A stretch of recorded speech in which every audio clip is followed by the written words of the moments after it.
right, folks who are listening in, we are just wrapping up the JV game as both varsity teams are now on the floor warming up for this game as the Trotwood-Madison Rams come in and take on the home Centerville Elks. So we are about 15 to 20 minutes from game time. As soon as we get around the 10-minute mark, Tony and I will be back on for our pregame notes and discussion, and then we'll get things going. So we'll see everybody here about 5 to 10 minutes here again as we get to about the 10-minute mark before tip.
All right, here we go. It is Trotwood at Centerville tonight. We got a D1 versus D2 showdown tonight. I'm Seth Keim. I got with me my partner in crime, Tony Peters, and we are Southwest Ohio Full Court Press. Tony, how we doing, buddy? It's a great day, Seth. Tuesday night basketball, like you said, two of the best teams in the city of Dayton. Going to be a fantastic basketball game tonight. Absolutely, absolutely. And historically, two of the powerhouse schools. I mean, it seems like every year you take a look at the regional brackets in the state tournament. Coach Cups has his Elks in the D1 bracket. We know Rocky's got his guys there year in and year out competing for state titles in their respective divisions. So, and this is a game that, regardless of division, is going to be a heavyweight bout. It really is. And again, when it's the two of the best teams in the area, you got Centerville with, arguably the best 2023 and Gabe Cups are one of the best 2023s. You got Trotwood, who first year out of the GWalk Independent, playing a lot of high caliber teams. They played Cincinnati Taft. They played several of the Dayton Public League teams. They got a date with Lima Shawnee coming up this weekend. They've proven that they can play some of the best in the area and in the state as an independent this year, and they've shown why they are the best team in Division II right now, arguably. Yeah, certainly. And Centerville's done much the same in D1. We know when we were here last time, Tony, they beat a really good Wayne team in the AP poll. Wayne's still holding an edge over them. Some would say it's questionable. Definitely questionable. Certainly can be argued. Certainly they're two of the top D1 programs in the Dayton area without question.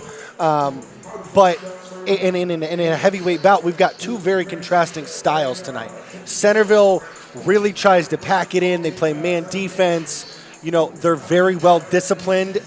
Coach Kumps, that's his mentality.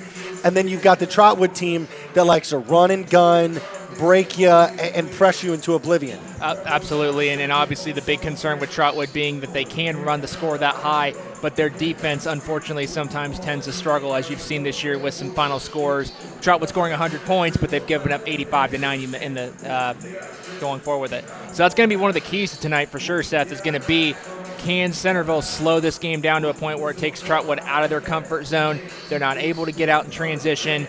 You force them to have to play some defense, guard guys like Gabe Cups and Tom House, body up with guys like Rich Rolfe and Trey Johnson. Because, frankly, when you look at this roster, Trotwood doesn't have a ton of size this year. You got DeMonte Ragland, their 6'5 senior, who's one of the best shot blockers you're going to find with incredible length and vertical leap. But then their next biggest guy is a freshman, Tim Carpenter. So how are they going to body up with the bigger Elks, more experienced Elks? It's going to really be telling of, can they get a win tonight? Yep. So, Tony, give me. I know we just threw out a couple of names from each team here, but give me three guys from each squad that are going to have to be on their game and in their bag tonight for their respective teams to take home the W. Well, for Trotwood, it starts with Anthony McComb, the former Thurgood Marshall standout transferring over to Trotwood. He has been their offensive playmaker all year. He's going to give you a lot of scoring opportunities. He's going to probably draw some defense from Centerville's Emmanuel Dang, who's one of the better defenders on this team. He's going to have a big offensive shouting tonight. Also for the Rams, you got, again, DeMonte Ragland with his size. He's going to be tasked with having to defend the Elks' size. And then I'm also going to throw out there Dalen Morgan, Trotwood's other kind of wing player. He's an University of Akron football commit. He, too, is going to have to match that intensity on the block. He can play inside out, so is he going to be able to draw some of Centerville's size out and make them guard him on the perimeter?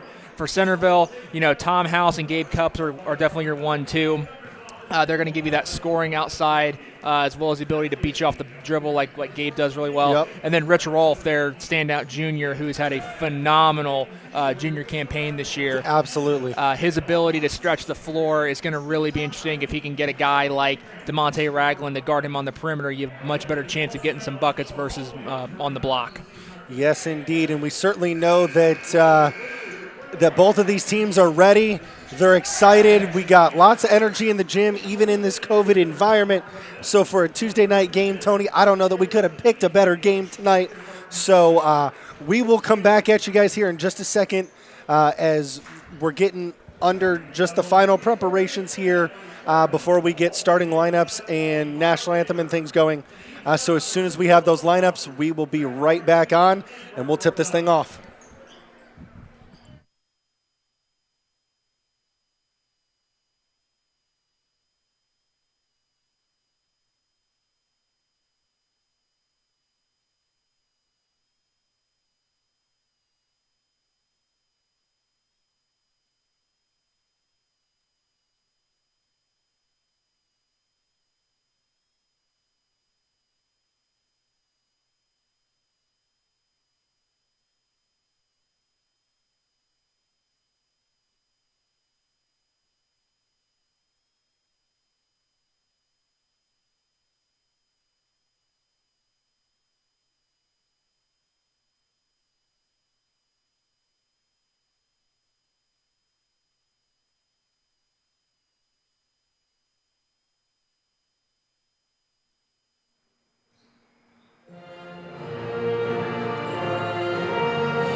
right, so we got our national anthem rocking in here. All right, so starters for Trotwood. Number 1, DeMonte Ragland. Number 3, Shane Ferguson. Number 4, Carter Mims. Number 5, Dalen Morgan. And number 10, Anthony McComb. So those will be the 5 starters for Trotwood. No surprise there, Tony. Definitely thought those were going to be the 5 guys we'd see coming out, starters. For the Elks, Gabe Cups, we knew that one. Number 0. Number 4, Emmanuel Dang. Number 12, Tom House.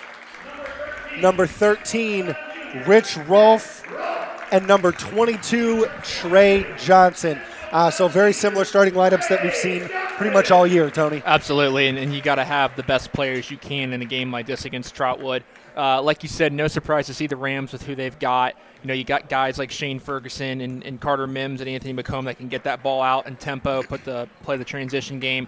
Again, look for the Rams to try to get out as quickly as they can, set the tempo as they can. Really, it's going to depend on who can start this game out the strongest is going to determine how the pace is going to go tonight. Right, and no surprise, Centerville goes with their height, with House, Rolfe, and Johnson, all being that 6'5", 6'6", 6'7", and taller. Even those guys, Rolfe and Johnson, they're, probably 6'7", 6'8". So definitely looking to use that size advantage and also their ability to stretch the floor. So we'll see how this goes. We got tip up, though, here. As we got a little bit of poorly thrown ball, a little too high there. So we had to restart this tip. We'll try it again. And Trey Johnson does win the tip for his team as Gabe Cups now controls for the Elks as we are underway here at Centerville High School. So the Elks controlling along the right side here with Rolfe. Johnson now looking to move the ball inside here, but he's going to reverse it out to Cups, who's guarded very tightly by Carter Mims. Certainly a matchup to watch. Cups drives left, kicks to House on the left wing. Tom kind of gives a little pump fake, little spin move in the paint, and nice little left-handed finger roll there to get the scoring started tonight. So Carter Mims and the Trotwood Rams come the other way very quickly, which is their style. Looks like Anthony McComb's going to try to get things started with a long 3 from the right corner that misses long.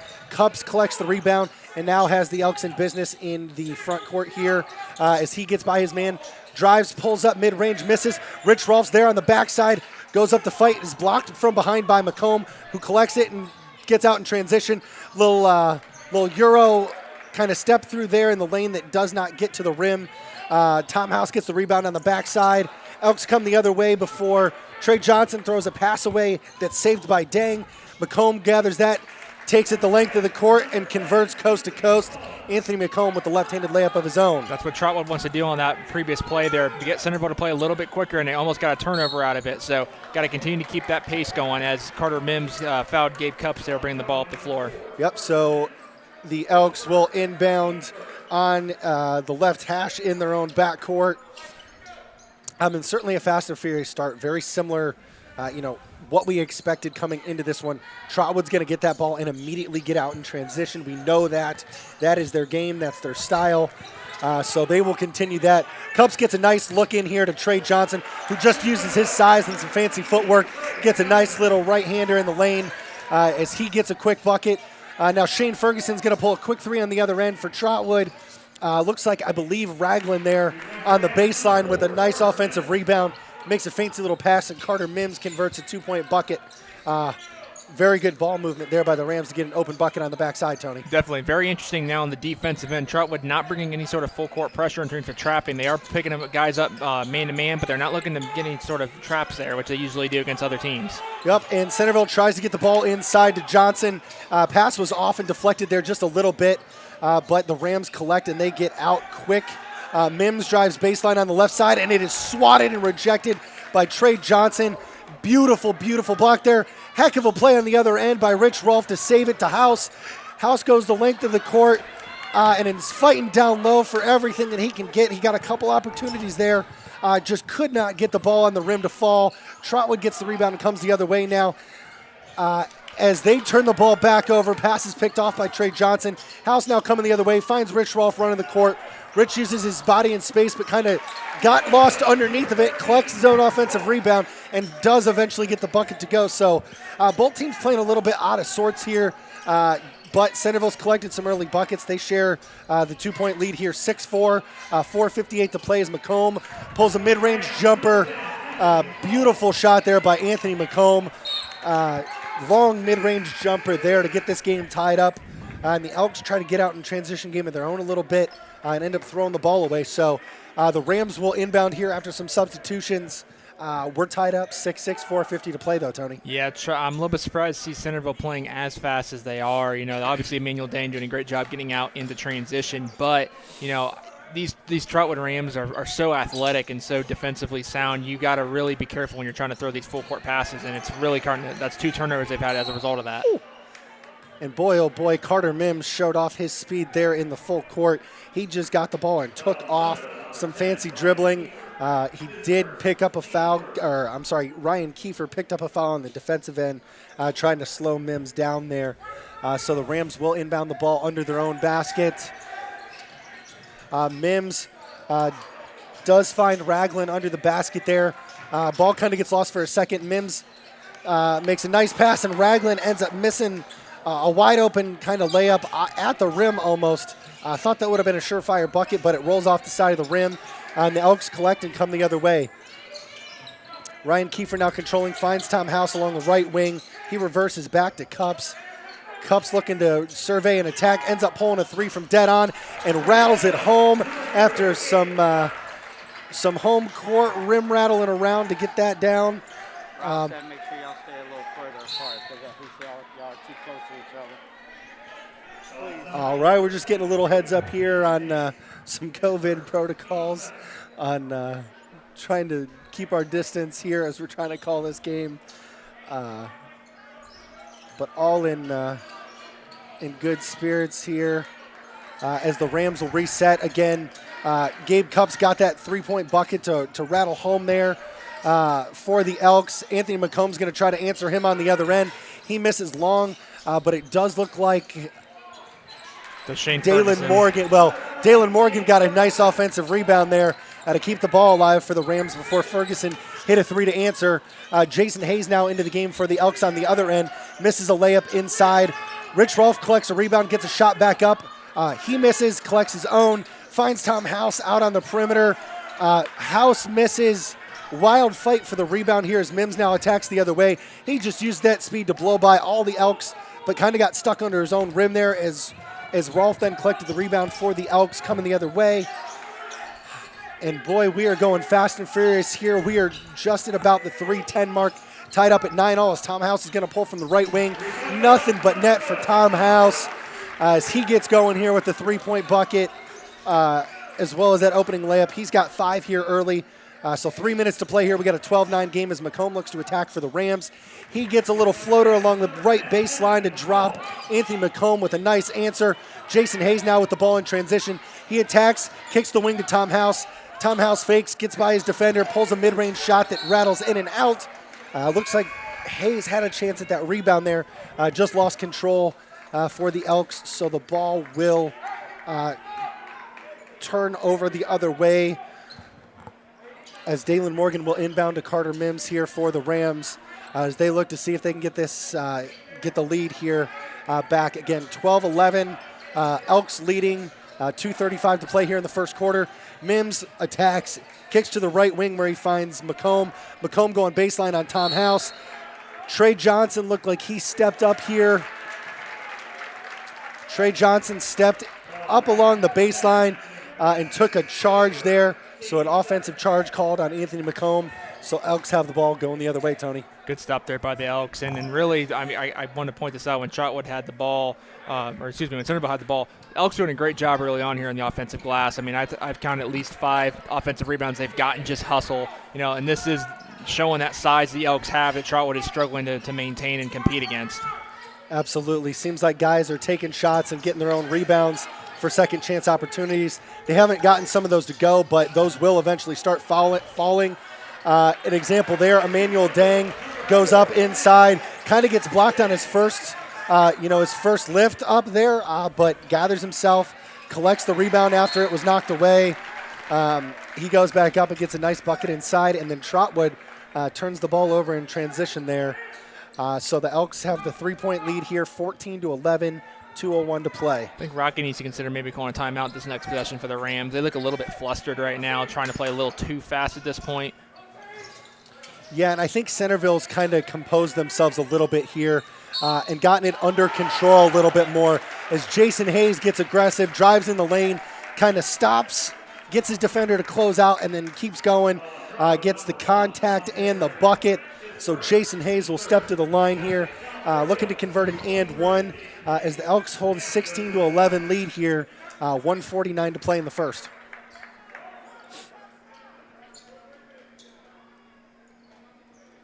Looks like Dalen Morgan will come back in here for DeMonte Ragland.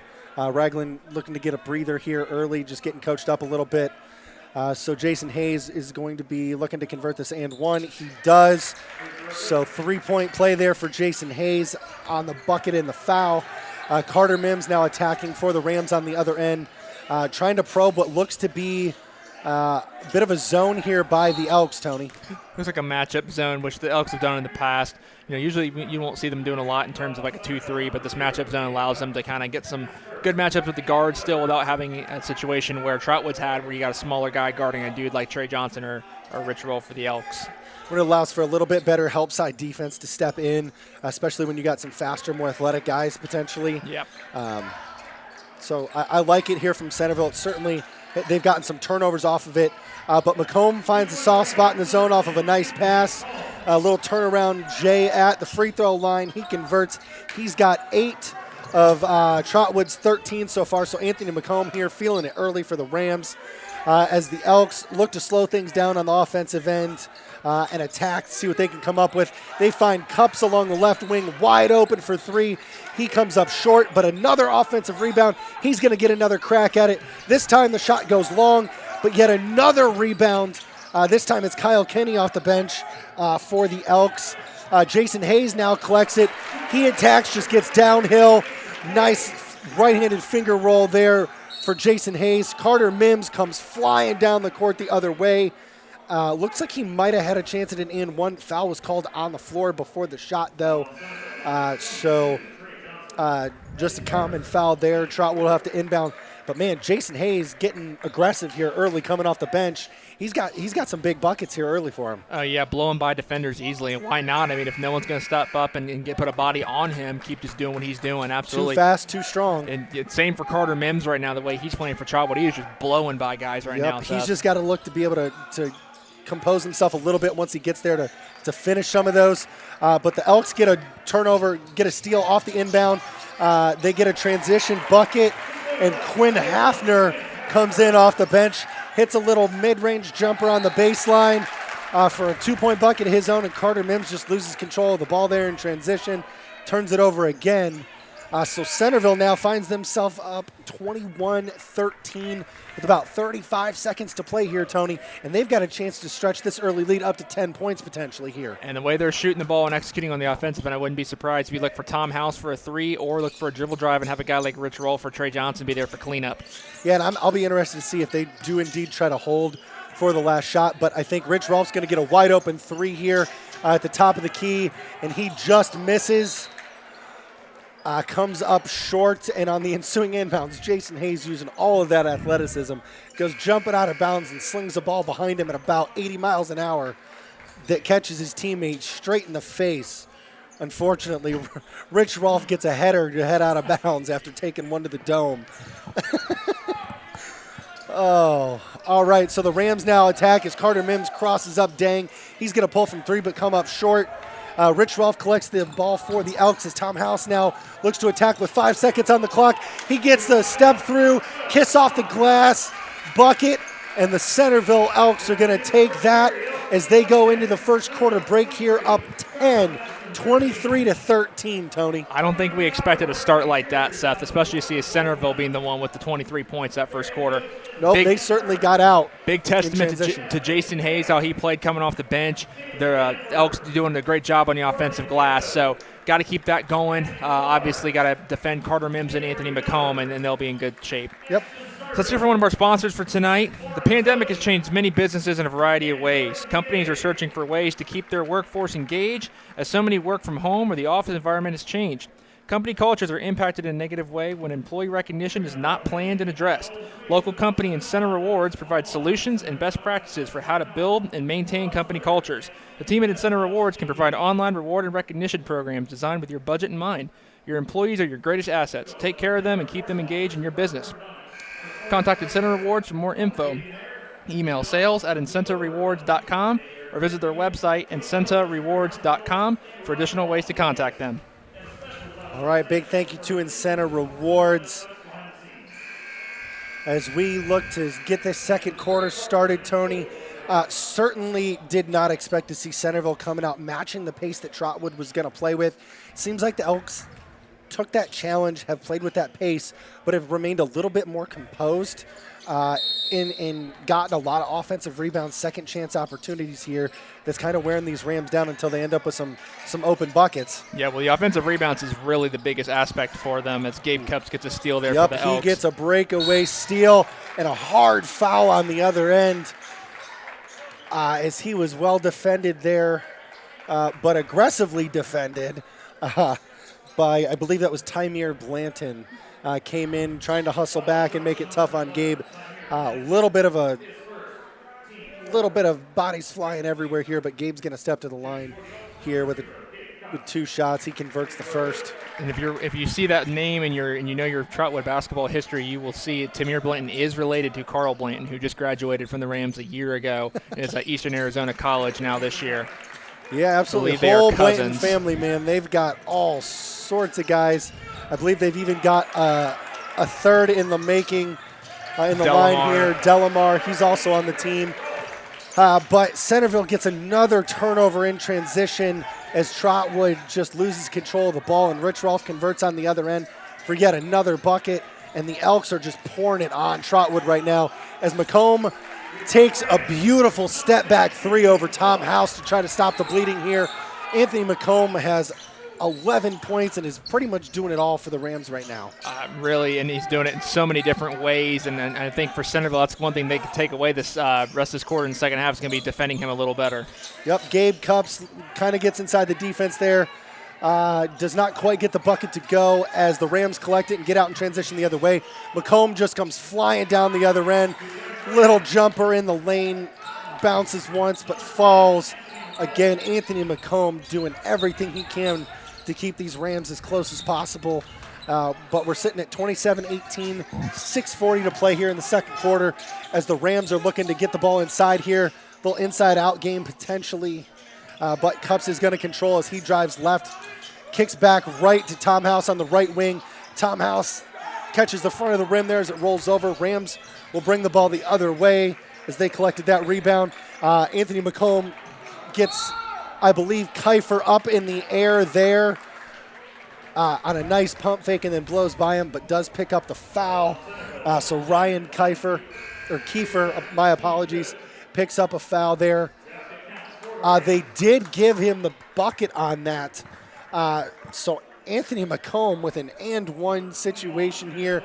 He's going to step to the line to try to convert that. And holy cow, man.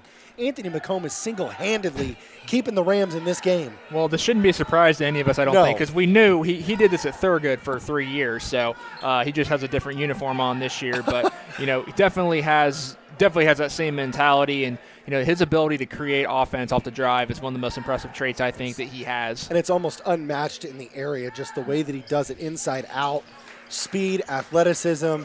I mean, right now he's got 16 of 21. I mean, I don't know. We saw him up in the 20 points a couple of times last year, but he's on pace for a crazy game here if he keeps going. And certainly he is what's keeping them in this game right now as the lead is down to 6. as the Rams have just gotten some good buckets here from Macomb as of late. But Emmanuel Dang was fouled down here. Foul was on Kenneth Bowman for the Rams. So Dang for the Elks will step to the line for 2 shots. Again, Elks are leading 27-21, 6:02 to play as Dang is long and off the back iron with his first of 2. So he will gather himself and try to connect on the second attempt here. He does indeed convert that one. So that pushes the lead to 7 here, 28-21. And Macomb's going to go right back to work for the Rams, although he is stripped as he goes up for a shot by Gabe Cups. Beautiful defense there, and Tom House now with the ball, looking to attack. Finds Dang along the wing. Tom House going to get a little three-pointer along the right wing. Looked like there was a little bit of contact. Yet another offensive rebound there for the Rams, though. They get a kick out to Gabe Cups at the top. He just uses some athleticism and a beautiful ability to play through contact and finish a beautiful layup. They get another turnover in transition, and Rich Rolfe pulls from 3 but is off. He then gets another turnover off the rebound from the Rams, and Tom House is going to pull from way downtown. He misses that one, and now I believe we got an over-the-back called. No, it is not. That's on Anthony Macomb there. It was. Okay, so it was a foul on Anthony Macomb as him and Rich Rolfe were fighting for the rebound there off the 3 attempt from Tom House. I think even Rocky Rockhold thought that was going his way because he is loud and proud right now, yelling, fighting for his team. But Tom House going to look to collect a little right hand, little hook in the lane, tips the ball to get a rebound to his buddy Dang before they throw the ball away. And Tony, I got to say, I think we've seen almost 20 offensive rebounds by Centerville here, and we're not even halfway through the second quarter. Well, all due respect to Coach Rockhold, I'd be more worried about my team necessarily not rebounding the ball than I would be the referees in this game. That's what's killing them right now is you're just not finishing possessions, and you're giving Centerville those opportunities to score. So, of course, they're going to capitalize on it. Yep, and Anthony Macomb does miss a rare bucket here early as he tried to get a long 3 from the left wing.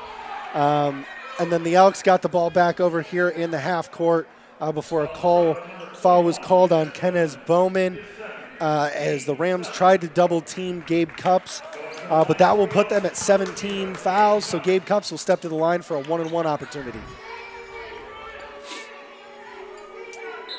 And boy, we have just had some wild action here, though, just kind of some back and forth all over the place. Bodies flying, balls flying every which way. So certainly a hotly contested game here as Gabe Cups does his job at the line, converts the front end to the 1-and-1. So we'll see if he can take advantage and knock the second one down.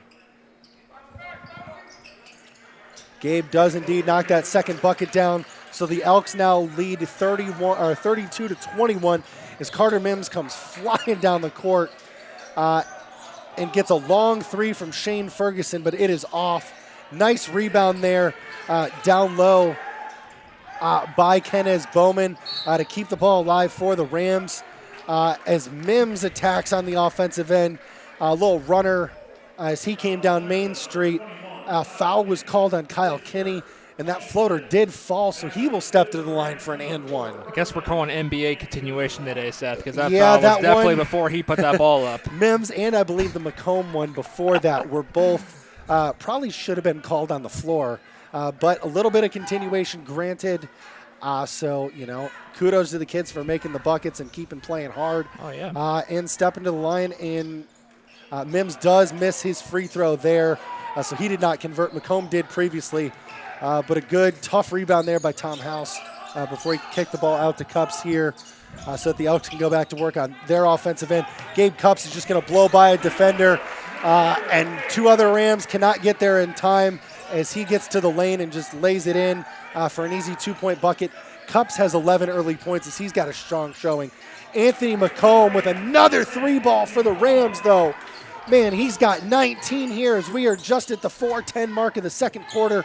Macomb single-handedly our game story thus far. pretty much single-handedly keeping his team in the game here, getting a little bit of help from Carter Mims. Tom House is going to try to answer with a three of his own. It goes in and out before Mims collects the rebound and comes flying down court at 100 miles an hour. He throws up a tough shot, and a block looks like was called on number 1, Quinn Hafner for the Elks. So Carter Mims will step to the line again, just relentlessly attacking. Definitely with the attacking side. I don't know about that last one, Seth. Hafner might have been there, I think. That was a little tough. Mims kind of just had his back to the basket and kind of threw it up over his shoulder. But I guess the whistle blows, you throw it up and get what you can. Tactic used by basketball players everywhere. So kudos to Carter playing his heart out, though. So he steps to the line. He does convert his first free throw. So he's got 5 here to go along with McComb's 19. So they've combined for 24 of the 27 thus far. I believe the only other bucket from Shane Ferguson. Mims does make both free throws, so the lead is 34-28 Centerville. As Tom House now attacks on the offensive end, kicks to the corner to Hafner. Hafner finds Jason Hayes at the free throw line. He goes in strong, but is blocked very well there by DeMonte Ragland, showing that defensive prowess. And Anthony McComb gets a beautiful pass from his teammate in transition. Left-handed layup. 21, Seth. Boy, oh boy, 21 of 30 now. 21 of 30 for Anthony McComb. And just like that, man, couple misses by the Elks, couple good buckets and free throws by the Rams. We got a 4-point game here. 3:15 to play, 34-30 as Gabe Cups looks to attack on the offensive end. He tries to make a crazy swing pass to the corner. His buddy Hafner saves him as he finds Cups back on the other end. Cups going to pull a 3-ball from the right-hand side as he rattles that home. So Gabe Cups with a beautiful answer. Seth, I got to say, that last possession, I was very surprised that the 6'7" Trey Johnson was posting up a 5'9" Carter Mims, and they were not trying to give him the ball there. Yeah, and I don't know that they saw it. Cups kind of swung a pass to the left corner that Hafner had to save, and Hafner kind of threw a cross-court back to him before he made it. So, I mean, I guess Centerville will take a 3-ball coming out of all of that, so I don't think they'll complain. But yet again, the Rams getting to the line on the other end, as Centerville's now up to 8 team fouls here in the half. As number 11, Tymere Blanton will step to the line, looking to try to get a few of those points back that Cups put up on the other end. Is a 1-and-1 opportunity. He does miss the front end, so they cannot take advantage. Rich Rolf's going to come down fast on the other end, kick it to House on the right wing. Quick trigger, Tom House with another 3. Tom House with 10 points here and 2 big threes here in the last few minutes to keep this lead now. We had a 4-point game a minute ago. Cups and House kick in some threes, and now we're back out to a 10-point game as Anthony McComb looks to continue the scoring. His floater in the lane is off, but is rebounded by his teammates, and he collects the pass there. So second chance opportunity here for the Rams, but well defended by Tom House as he gets a steal, gets out in transition the other way, kind of slows it down, finds Hafner along the left side. He kicks it all the way over to Rich Rolf on the other side. He does miss long before I believe a foul was called on Trey Johnson on the ensuing rebound. So foul against the Elks. So the Rams will walk the length of the floor to the other end for a 1-and-1.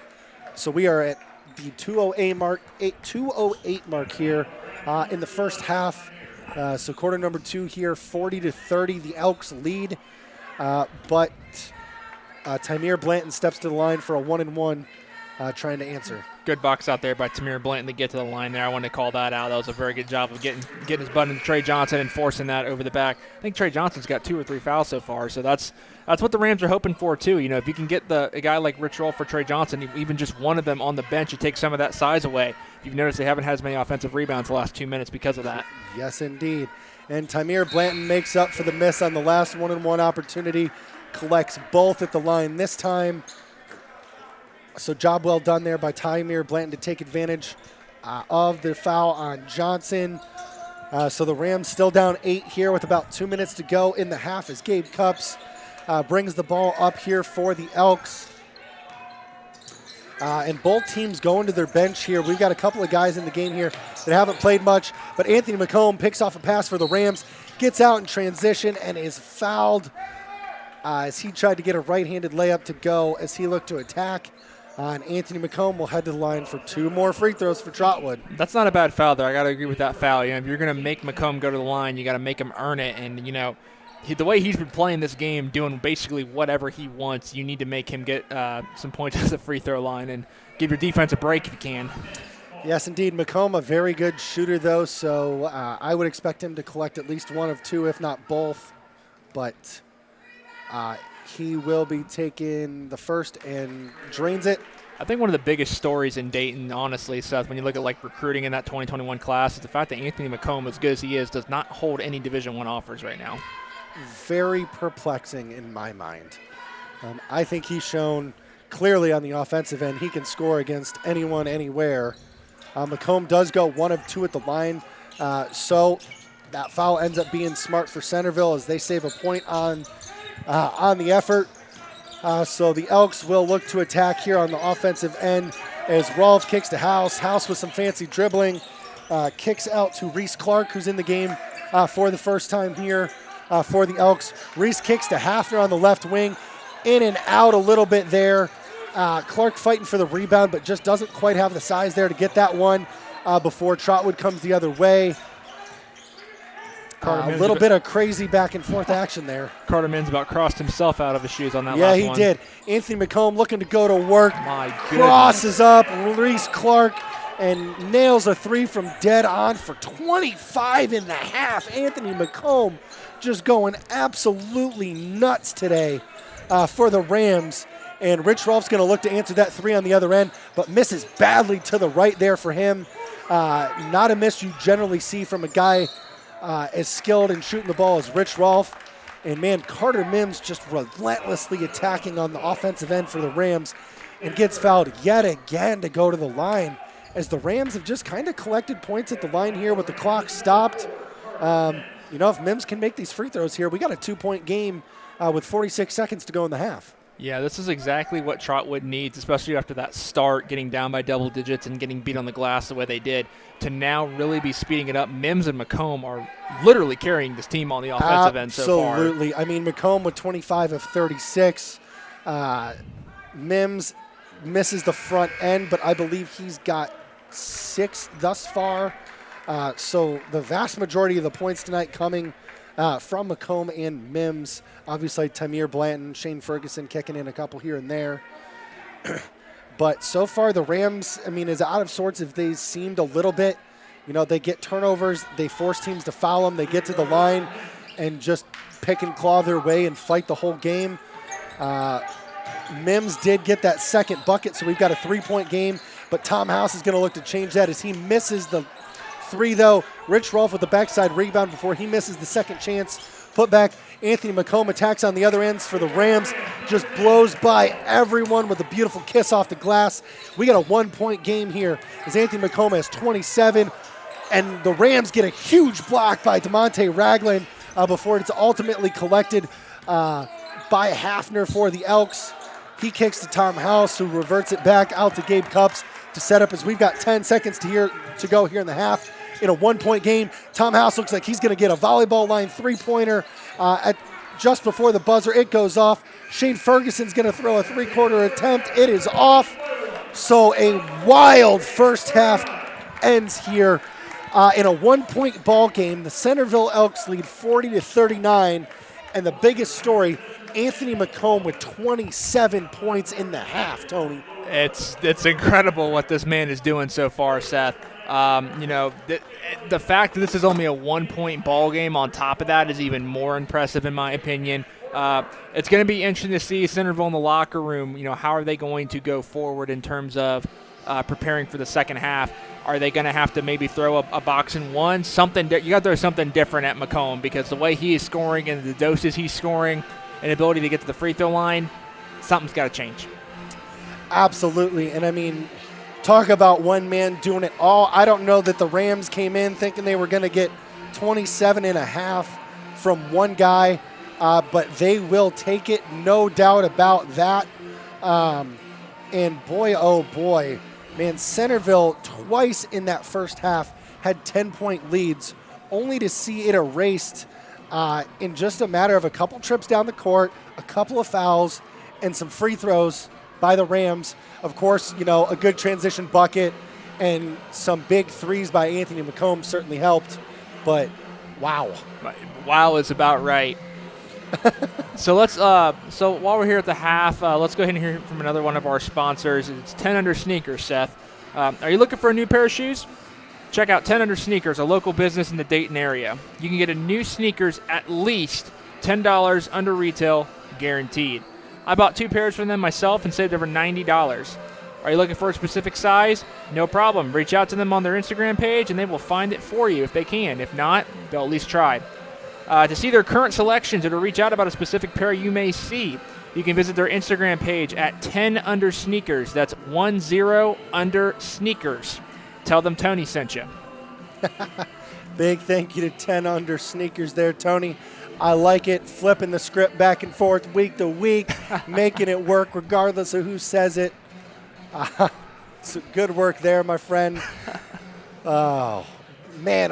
I'm still trying to digest this first half because it was just a wild game. I mean, you had big threes on both ends.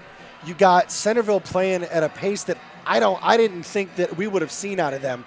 I would have thought they would have tried to slow this thing down at all costs, but they just seemed to say, okay, this is the pace you want to play at, and went for it.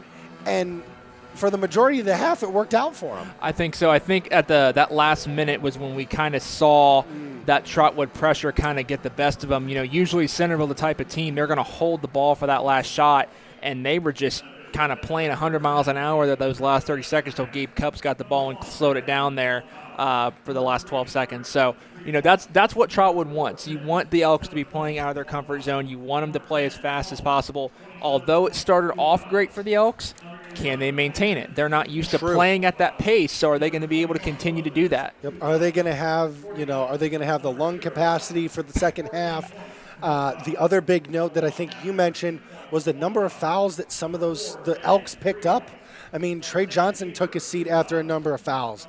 Rich Rolfe was rotating in and out there. I mean, we saw a couple of guys. We saw a massive number of guys off the bench for Centerville. Quinn Hafner, Ryan Kiefer, Reese Clark, Kyle Kenny, Jason Hayes. I mean, they had 5 guys off the bench that played. They had 10 guys play in that first half. And I certainly think they're going to need all of those guys to play, the rest of the way here with the number of fouls and certainly with the pace that Trotwood plays at.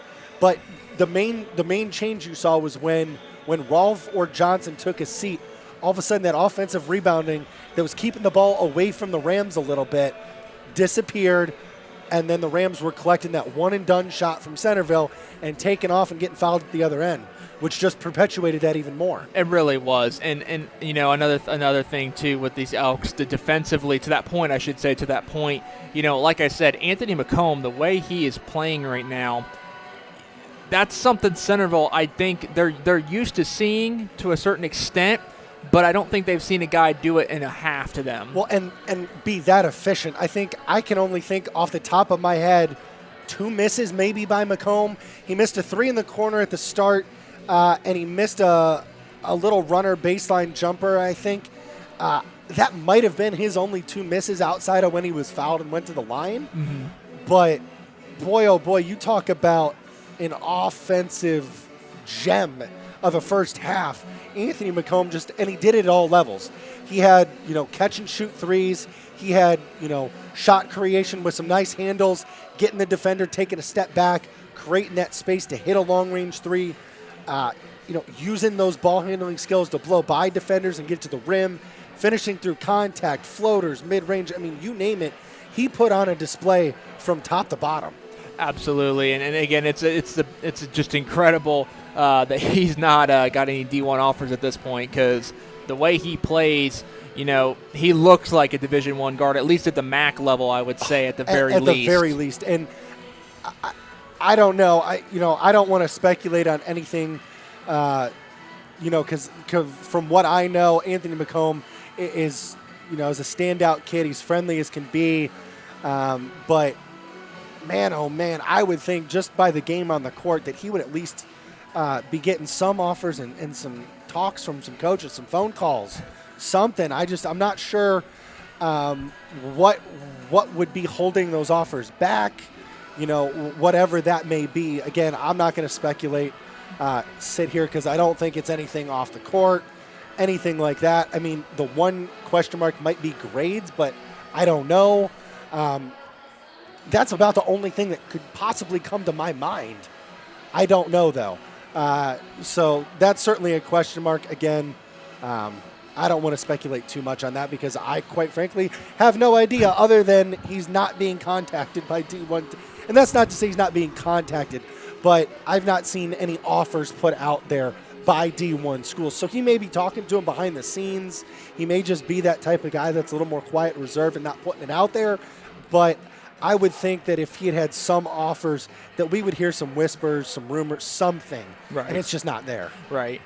So let's go ahead. Let's change topics here while we are at the halftime set, but relating to both teams. As we were talking about off the air, tournament draw for boys basketball is Sunday on Super Bowl Sunday at 2 o'clock. Yes, indeed. As we were talking in the pregame, these two teams arguably are the two best teams you can make an argument for in the Dayton area in their respective divisions. Centerville being Division I, Trotwood Division II. My question for you as we sit here at halftime, and you've seen both teams now, Seth, do you see a team in either Division I or Division II that could challenge either one of these teams in terms of a sectional or a district tournament out of the Dayton area? Challenges in game on the court or Yes. or for the number one seed? On the court. Well, certainly. I mean, you got undefeated, for Trotwood, you've got an undefeated tip team that has just bulldozed through everyone. Certainly they play some contrasting styles. That's an intriguing matchup. I don't know about, outside of tip, there's certainly a whole slew of other D2s that could jump up and give them a game, certainly. For Centerville, I think that's pretty clear. Certainly Wayne can give them a game. That was a tight game. The first game they played here, and if they've got a rematch, will be very, very intriguing. You look at who beat Centerville. Miamisburg got a buzzer beater win over them, so they can play with these guys. Although Centerville tried to put any doubts about that to rest, I think in the last week or two, kind of blowing Miamisburg out a little bit in their second matchup. But I would say Wayne for Centerville and Tip for Trotwood are probably the two teams that would be that circle matchup that you're going to end up looking for. Who did you have in mind for the same? I think Division I, Wayne is definitely going to be the biggest threat. Miamisburg, while they split the regular season, I think Centerville's dominating win the second time was pretty more convincing of where the Elks are as a team versus Miamisburg. Yeah. Division, and I should say to that point too, with Centerville, I can see this team being back in the regional tournament. There are quite a slew of teams in Cincinnati at the Division I level that could challenge them. You're obviously Moeller. You've got Elder, LaSalle, Lakota East. Yep. I mean, there's a whole slew of teams. But up here, I would say Centerville and Wayne. Yep. And then in Division II, I think I might be in the minority here that I think there's a couple teams that could challenge them because I think Fenwick and Alter are going to play very similar styles to what Centerville does. But they do it to death. Yes, they're not. Slow it down. They are not as deep as Centerville is, but Fenwick is arguably as physical, and they've got the biggest body in the area. And AJ Braun and Alter, I think, same boat in terms of they have a little more depth. Now they won't have Ryan Chu in the tournament because of the transfer, but. That's just two teams. Then you got Dunbar and Tippecanoe. So I think Trotwood definitely. There's some teams in D2 that could give them a challenge come tournament poll. Yep. So Sunday will be interesting for sure.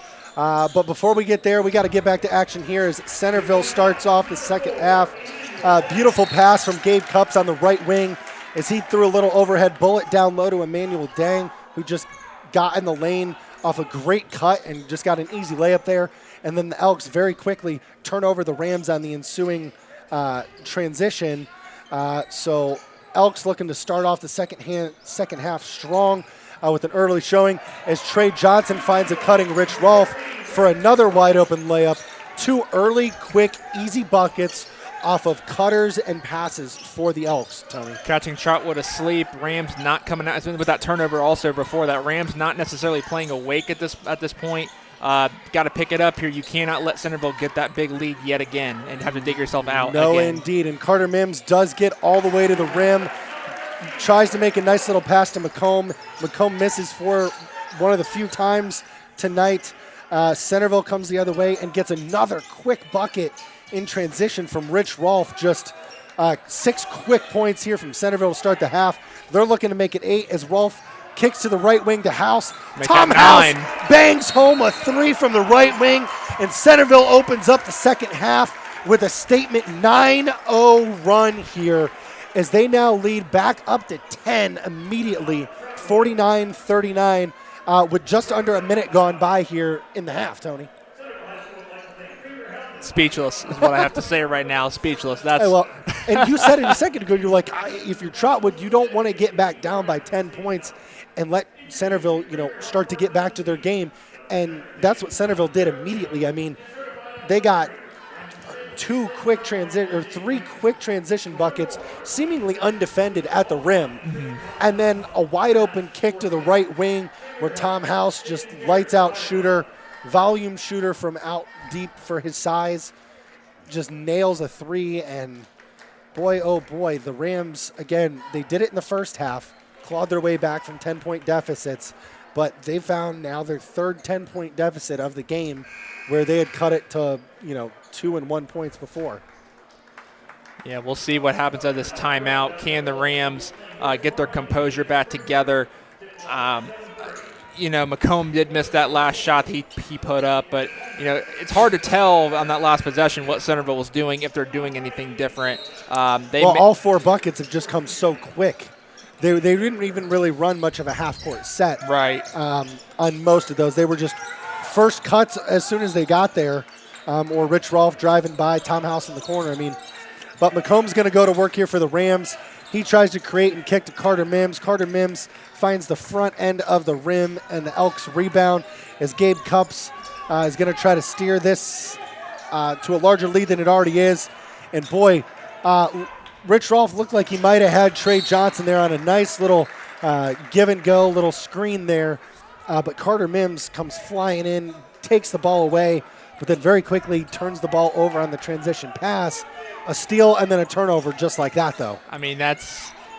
You can't do that, Seth. You got to capitalize. If you're going to get stops like that, you cannot turn right back over that quickly. Yep, and the Elks are going to attack on the offensive end. Tom House finds himself with the ball in the left-hand corner this time, misses a 3. Rebound gets fought. Carter Mims comes out flying again, 100 miles an hour the other way. Gets a layup up on the rim, and it looked like it was going to try to find its way home, but ultimately is off. Was rebounded by, looks like the Rams did rebound. I didn't see who got it there, but another foul was called on Trey Johnson there. So again, that foul storyline, something to watch here as the Rams now inbound the ball along the baseline. Carter Mims just inbounds up over the top to Shane Ferguson on the left wing. He's defended by Gabe Cups. As Rich Rolfe tried to pick off a pass there, ends up getting a wide open pass to Anthony McComb. He misses his second shot attempt of the half. So we'll see how that trends, but McComb says not today, grabs a rebound on the other end, and attacks very, very quickly. Got a little out of control there. I think he was trying to figure out what to do and just kind of got lost in his own head, trying to figure out what move he wanted to put on the guy, and ends up going straight through him as a charge is called. That was a great charge by Gabe Cups. I just want to say that right now. Got back, got in position, and he froze Anthony, and that's what ultimately caused that charge to be called. And Rocky is fired up over there on the sideline as the Elks get a huge lob, full court lob all the way down. And Emmanuel Dang pump faked, I believe, DeMonte Ragland into oblivion. And I don't think Dang expected to pump fake him so bad that he'd have a wide open chance, and kind of hurried his shot attempt and kind of got it caught in the corner there between the rim and the backboard, but was fouled on the ensuing rebound. So Dang steps to the line. He does miss the front end of his 2 attempts. So he will have one more here as Trotwood still scoreless here in the half. Centerville on now a 10-0 run, but Dang, or a 9-0 run still, excuse me. But Dang does miss both free throws for the Elks, and Carter Mims is going to go to work here as he kicks to the corner and finds Sellers Little there for a little baseline jumper there for the first points of the half for the Rams. But then the Elks come the other way. Jason Hayes finds himself with the ball in the lane, but does miss the layup. Carter Mims runs the length of the floor for the Rams and is fouled by Tom House. Looked like a foul that Tom House did not want to be committing there. Again, just some really, really quick fouls here. And Carter Mims is going to step to the line here for Trotwood. Kind of that same tactic that we saw at the end of the half there. Just attacking, getting fouls, and getting to the line. Yeah, I don't know if I would have called that one a foul, Seth. From our vantage point up here. We've said that a couple of times. Yeah. There have been some interesting calls, to say the least. Unfortunately, it goes against Tom House, and he has to take a seat here. I couldn't tell if that was his 3rd foul, but in any case, he's got to go take a seat as Carter Mims converts both free throws. He's got 9 in the game. As now Trotwood's cranking up to full court pressure here to see what they can come up with. Jason Hayes finds Dang with a nifty little shuffle pass to Rich Rolfe in the lane. Rolfe just puts it right back up and knocks it in. Rich Rolfe now has 10 points. Mim just relentlessly going at it, spinning, throwing shots up, gets a crazy spinning layup to kiss off the glass, and he steps to the line for another and one opportunity in another one of those semi-continuation calls, Tony.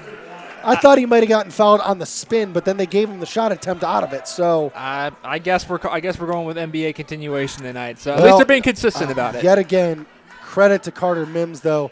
He is just taking, he says, if you're going to blow the whistle, I'll keep going after him. I'll keep chasing whistles. But if he's not chasing waterfalls, he's chasing whistles. If that's the case, though, Centerville's got to change something, because if the refs are going to call it tight and Mims is going to get that physical, you can't afford to be that physical back. You can't afford to get too many guys on the bench here. Trotwood's starting to make a comeback. Well, Carter Mims does his job and ends up with a little 5-0 run of his own here to get the score 51-46. As Tom House did check back into the game. He missed a 3 from the corner wing, and then the Rams came back down in transition and missed a layup. So as we reset here, the Elks will be headed. We'll have the ball here as Gabe Cups looks to cross half court here at the 4-minute mark. Elks lead by 5, 51-46. Gabe Cups breaks the defense, finds a cutting Emmanuel Dang along the baseline. Dang converts the wide-open layup, his second wide-open layup down there of this second half. Trotwood gets a quick 3 on the other end that's rebounded by Dalen Morgan, then rebounded by DeMonte Ragland, but their second and third chance opportunities not falling before Centerville ultimately collects the rebound. Rich Rolfe's going to find Dang down on the baseline again. Dang just shows patience, uses the rim to defend his own shot, gets a little left-handed lay-in to go. Dang now has 9 points for the Elks with 6 big points here in the second half.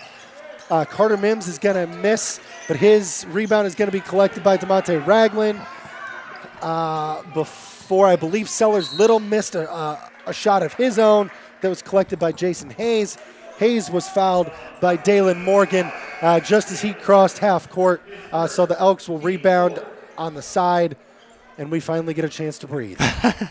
I got to say, with this Trotwood defense, this is the backside rotational defense has been something for the last 2 years when we've talked about Trotwood. We've always talked about how that's always been a weakness.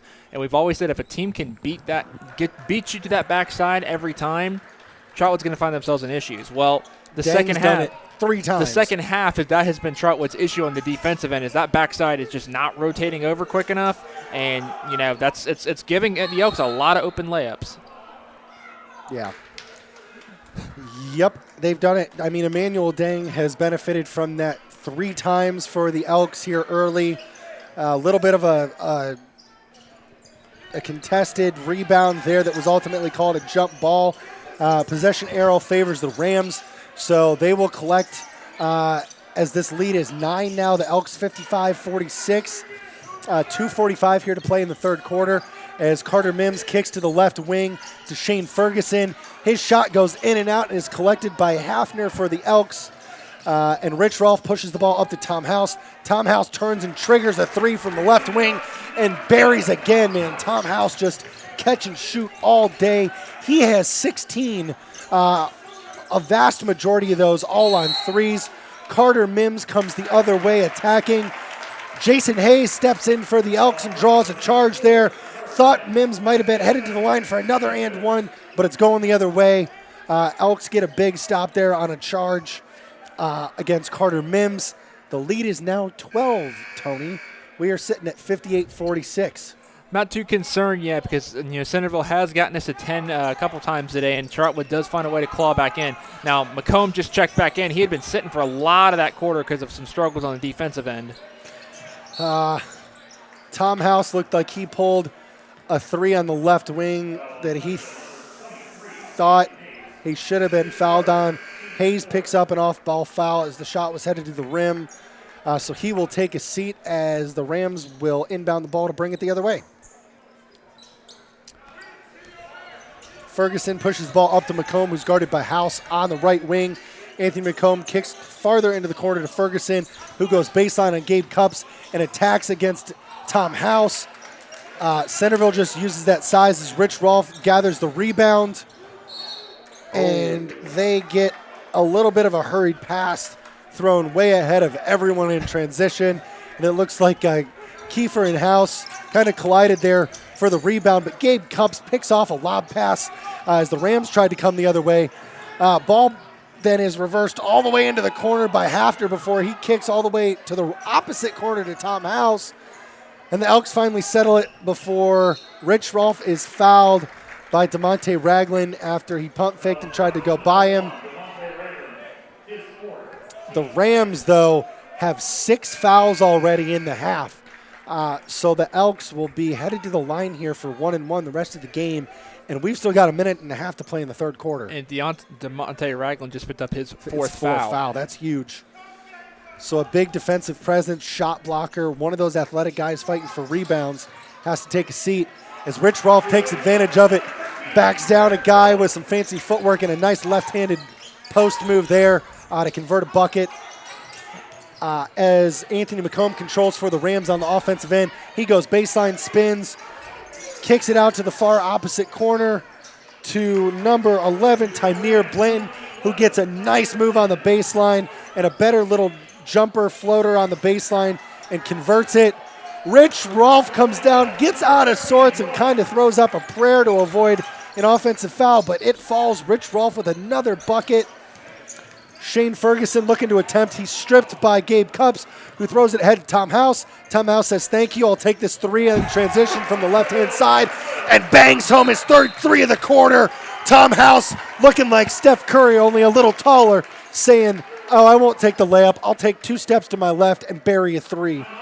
And boy, oh boy, 65-48. Just like that, we're at a 17-point game here, Tony, as the Elks said, thank you very much for 10. We'll make it 17 instead. The enthusiasm and all the positive vibes are going in Centerville's position right now. I would say, and certainly the Rams are a bit frustrated. Certainly Rocky, very animated, very vocal coach, always advocated for his team. He's fired up. He's down there letting them have it right now a little bit. But they're going to need to find something here, whether they need to slow it down and just quit turning the ball over. I mean, this 17-point lead that Centerville's had has come from poor defensive play on wide open cuts that the Elks have found themselves saying thank you for some layups and some hurried offensive play and out of control offensive play that has led to turnovers on the offensive end for the Rams. So kind of a double-edged sword there in the last few minutes here. As the Elks here, as we sit 40 seconds to go in the quarter, find themselves with a 17-point lead. Well, this is a physical game, Seth, and we knew coming in it was going to be a physical game. Absolutely. I think Trotwood has at times got a little too focused as Anthony McComb drains that jumper right there.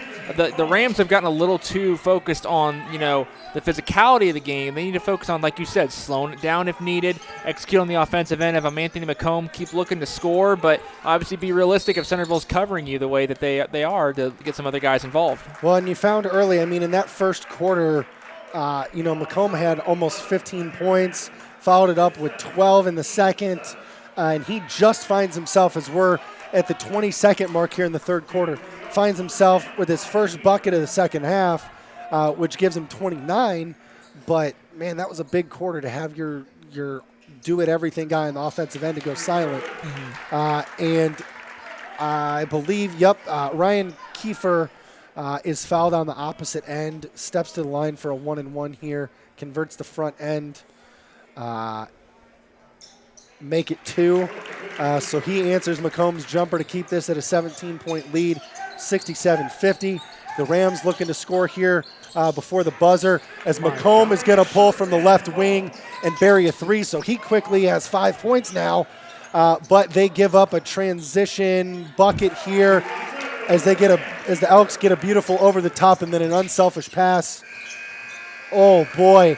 And the Rams got out in transition, and Anthony McComb got a little running 3 from the volleyball line that almost found its way home. But in the end, Anthony McComb has 27 in the first half, only has 5 in the third quarter, and no one else really making a whole lot of noise for the Rams. So we end the third quarter at 69-53. So let's hear from one of our other sponsors tonight, Seth. We got Beat Training.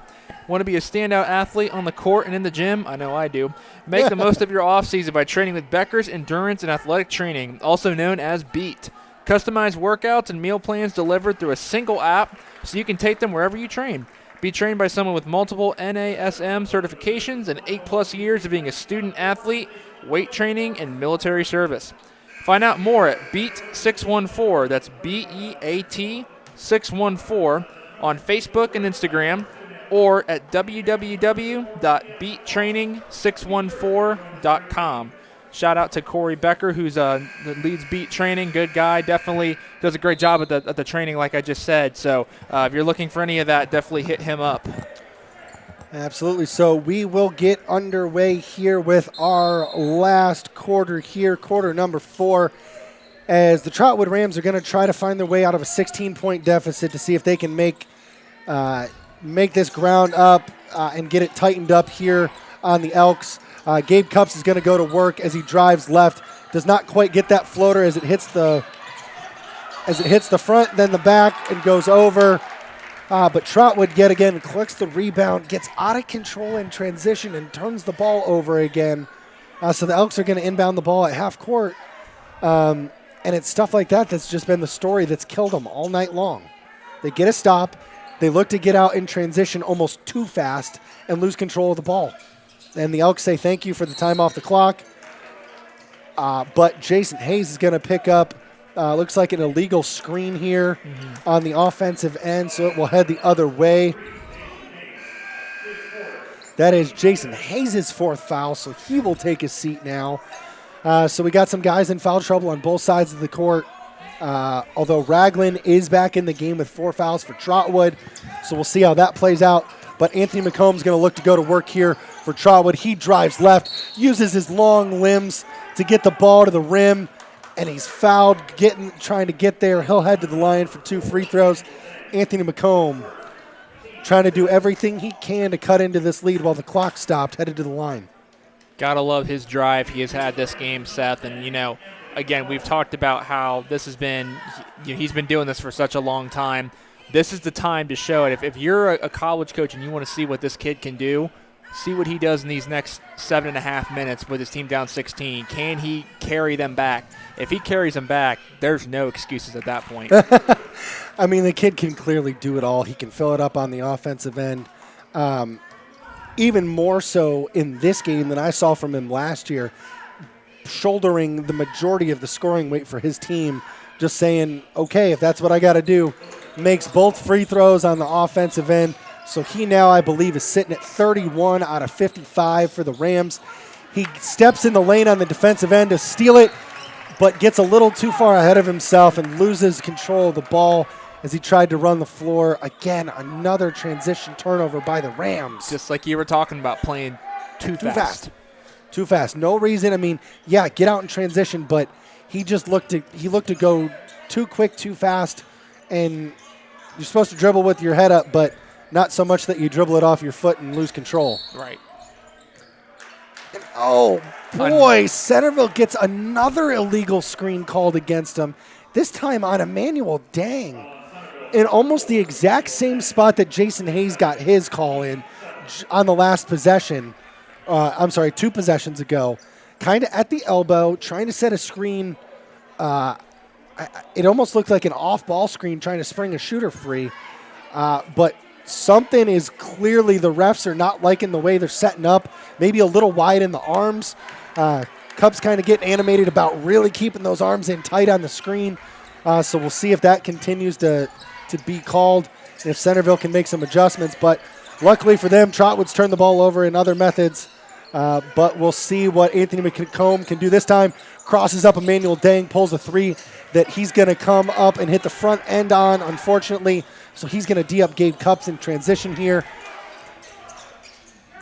But Gabe Cupps is going to launch it to the corner to Tom House. It's then picked off by DeMonte Ragland. Ragland's going to find McComb along the backside. He gets Dang on him, just says too little. Takes his time, shows some patience there, converts his bucket. Anthony McComb now up to 36 points in this game, Tony. 36 out of 57. That's incredible. Unfortunately, he's just, some of these other guys for the Rams, as I watch them on the offensive end, aren't not looking to attack. They get the ball, take a dribble or two, but then they're looking to kick it right back to Anthony. They're not cutting. They're not trying to create for themselves. And it's just been okay, Anthony, here you go. What can you do this time? Mm-hmm.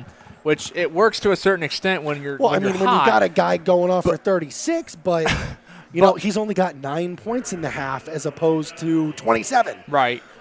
And on top of that, when you're down 12 points, the teams that are successful are the ones that can have a guy that can give you a bunch of points, like 20 plus, but then they've got 3 other teammates that can give you 8 to 10. Well, and that's what you're seeing from Centerville tonight. Rich Rolfe is at about 13. Tom House is at about I think 19. Gabe Cupps is sitting in double digits. I mean, they've got three guys in double digits, but then they've got guys like Dang, Hayes, Kiefer's got a few. Those guys have 7, 8, 9. Might cross double digits here in the fourth quarter, depending on how much they play, but scoring much more spread out. You got 3 guys in double figures as opposed to 1 guy with a 30 ball. So we'll see how that goes. I mean, this right now, Trotwood cut it down a little bit here. It's a 12-point game, 69-57, 6:10 to play, as the Elks have finally looked like they're saying, okay, we've got 12. We're going to take our time here, not turn the ball over. So Gabe Cupps is going to go to work.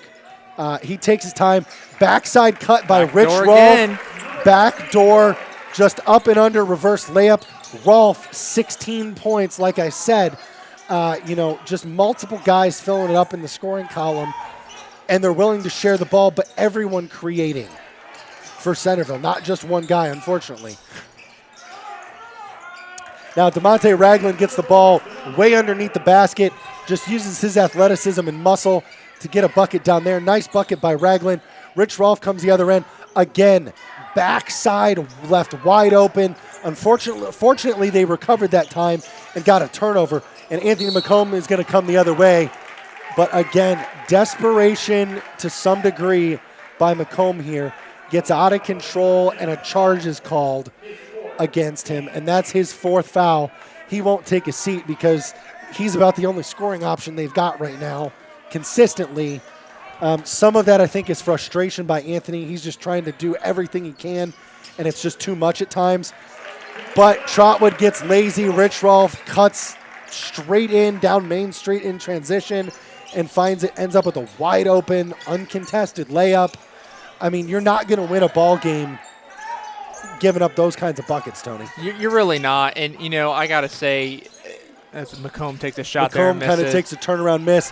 Dalen Morgan with a big backside rebound there to convert the second chance bucket. But, you know, Trotwood's kind of throwing this faux pressure out there that then they're getting absolutely murdered on the back end because they're not getting back or they're not stopping the ball as Quinn Hafner hits a little pull-up in transition, a step inside the free throw line. If I'm Rocky Rockhold right now, I would probably try to get out of this trap. Maybe stop worrying about that last charge that was a charge on McComb and worry about fixing this trap because Centerville, to your point, Centerville is just absolutely killing them right now. And as guys are jogging Wide back open, the court, just leaving guys, wide open shot. Guys off the bench. Quinn Hafner now 5 straight points as they just left him completely undefended in transition. He caught the ball, looked over to the bench to say, "Is it okay if I shoot this, coach?" And then turns around and buries it. And then Rich Rolfe stepping in on the block, drawing a charge on Dalen Morgan, headed the other way. And boy, Centerville just actually getting back, getting set up in their half-court defense. It's amazing. And I know Rocky's giving the ref a hard time here, but when a guy's set and the other guy comes straight into his chest, that's an offensive charge all day long. It is, and that's not a hard call to make. Rocky needs to be careful because he may be getting a technical foul here soon because he's been talking a lot, and these referees have been pretty quiet. But I mean, I'm sure they're getting frustrated with it. And again, to hammer home the point, Gabe Cupps dribbling the ball up in transition, just kind of puts on a little burst of speed to get by his guy. No one rotated to help whatsoever. He got a wide open layup to push this out to a 19-point game. Shane Ferguson does answer with a quick 3 for Trotwood to pull it right back. But Tom House looked like he was going to become the recipient of some lazy defense on the other end. Instead, he kind of loses control of the ball as he dribbled the ball a little too much there and kicked it off his own foot over and back. Again, still a 16-point lead, so Centerville 80, Trotwood 64, 3:23 to play here. So Trotwood's not dead yet, but they got to get some buckets to go quick, and they've got to get some stops on the defensive end. McComb's going to do everything he can here as he dribble drives on Dang. Foul is called outside as Dang just D'd him up a little too aggressively there. Not much more you can do if you're Emmanuel Dang. Really They're not. doing everything you can to keep Anthony in front of him. That's a tough draw for anyone. Jason Hayes is going to come back in and D up with 4 fouls here as Dang's going to take a seat. I believe he has 4. 3. He has 3. 3. It was 3. Yep. Okay. Yep. My apologies there. It's all good. But I got you. Hayes comes back in with 4 fouls of his own as McComb heads to the line for a 1-and-1. Misses the front end of the 1-and-1. So more missed chances for Trotwood. Centerville just slowing the ball down, maintaining possession, moving the ball around until they find wide open shots. Gabe Cupps, the latest recipient of a wide open 3 on the left wing, buries it home. He's got 19, so Rich Rolfe has about 19. Gabe Cupps has 19. Rich Rolfe has 16. Jason Hayes has, I believe, 7. Dang has 8, I believe, if I've kept track of all of those correctly. Again, you've got 3 guys that are close to 20 each for Centerville. You got 1 guy at 36 for Trotwood. It's just that's tough to compete with. Another missed front end of the 1-and-1. Another missed front, 1-and-1. That time it was DeMonte Ragland missing the front end. So those are the types of buckets that you have to take advantage of and get the second one to go to claw back into games. You know, even if Centerville turns the ball over like they did there, you know, Centerville's still not taking great care of the ball. You know, they've found some wide open shots and have made them, but have also turned the ball over a number of times. If Trotwood had taken advantage of more of these opportunities, we'd have a much different story right now. Instead of a 19-point game. We would. Now, I as I'm looking up the scoreboard, I have to say I am very shocked to see that Centerville of both teams is the one that hit 80 first. Definitely thought it'd be the other way around. It's Tamir Blanton with a great drive there. Yep. He's going to score at the rim. Beautiful baseline jumper that was well defended. Beautiful bucket by him. But, 80 first for Centerville. I would have thought it would have been much closer, both teams getting to 80 about the same time. I didn't expect this to be a 17-point game. Right. And Trotwood only having 66. I wonder if Centerville is making the right decision right now as Gabe Cups goes up for a layup and is blocked, and Emmanuel Dang offensive rebound misses. Wondering if Centerville is making the right choice, slowing it down a little bit, or they need to keep their foot on the gas, because right now it certainly sounds like. And another charge called on Dalen Morgan. That one looked like he probably should have gotten the block call as the defender got there late, but they're not going to get a call right now with as aggressive as they've been. Unfortunately, I know Rocky's fired up about it, but unfortunately another charge called on Trotwood. And I get what you're saying about should they slow it down, take their foot off the gas, but they're not quite taking their foot off the gas. They're still attacking. They're taking the wide open shots when they're given to them. So, yes, they've slowed it down some, but they haven't gone to an all-out stall as Tymir Blanton's fouled on a shot attempt on the other end. He'll step to the line for 2 shots. Just a tough showing. Trotwood just lacked scoring from the rest of their roster outside of Macomb tonight. Mims contributed early. Tymir Blanton's got, you still got 67 on the board, but, half your points have been scored by one guy. Right. And unfortunately, he's gone cold here in the second half, comparatively. He had 27 in the first. He's only got 9 here in the second. That's not a recipe. Again, we've kind of beaten a dead horse at this point, but that's not going to beat a Centerville team that's getting 20 points from 3+ players. And to that point, I don't think Carter Mims has played this quarter, Seth. Not the fourth quarter. I do not believe so. But Tom House misses what would have been a wide open layup on the other end, kind of baseline. It was contested slightly. And Shane Ferguson's going to find a 3-pointer in the left corner. Good bucket. Ooh.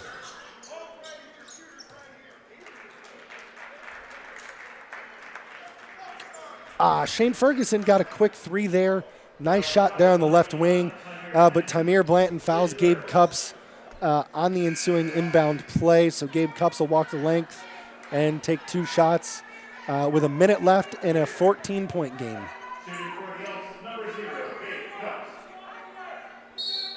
Oh, boy. And Rocky talking, clapping, just got teed up.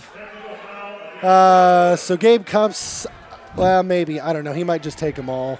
I think Tom House is going to take – no, Gabe Cups is just going to take the free throws here. So Gabe Cups is going to take what looks like the technical foul shots first, and then we'll have his 2 from the actual foul as he makes the first of the tees. Gives some dabs to some invisible teammates down on the block and a little point back. He converts both of those, automatic. And now he's got 2 from the actual on-ball foul. So he makes 3 for 3, still dapping up his invisible teammates down there, more routine than anything. And Gabe Cups calmly and coolly drains 4 free throws in very quick fashion. And with pretty much all the air that might have been a 14-point deficit with a little bit of hope is stretched back out now to 18 points with a minute to go. That should put the topper on this one, although Trotwood's not going to give up. They're going to play till the final whistle, as they should. And Centerville looks like they're just going to try to maintain some possession here to run out the clock, which I think is a good choice. They look to go that back door again. Looked like it was wide open before a very athletic play by Shane Ferguson to get in the way of that pass as they tried to make it. But with 43 seconds left, 18 points, Centerville inbounds the ball to Hafner on the left wing, and they just reverse it to Hayes. Tom House now controlling out near half court. Centerville's just kind of playing keep away right now. They may look to get a backside bucket at some point here as Cups tries to cut. Macomb kind of overextends himself. But they just reverse the ball back out even after getting into the paint. A good classy decision here by Centerville just to, Trotwood not laying down, still defending, but kind of saying, all right, 18's enough, under a minute, and Gabe Cups will just dribble out the final seconds here.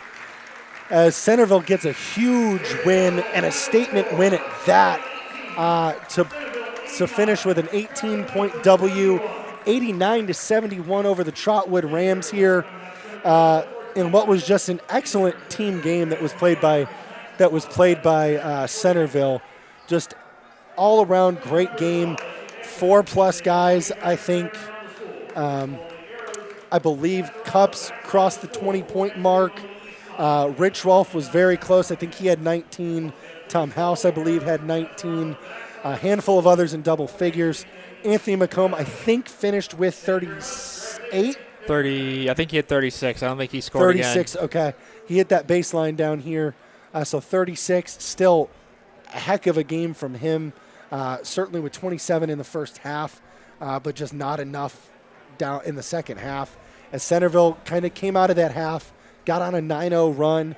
Trotwood kind of stuck in it for a little bit there, but then ultimately the fouls and the turnovers that the Rams kept committing just gave Centerville too many opportunities on a night where they were very, very efficient on the offensive end. Yeah, absolutely, Seth. I think we kind of nailed the head on this one for the most part. I mean, this is for what this does for both teams. For Centerville, another convincing W for them that they need as we get closer and closer to that tournament draw. Well, and especially against a team with a very opposite play style normally. Right. And then for Trotwood, obviously, this does kind of raise some question marks because now you have a loss here.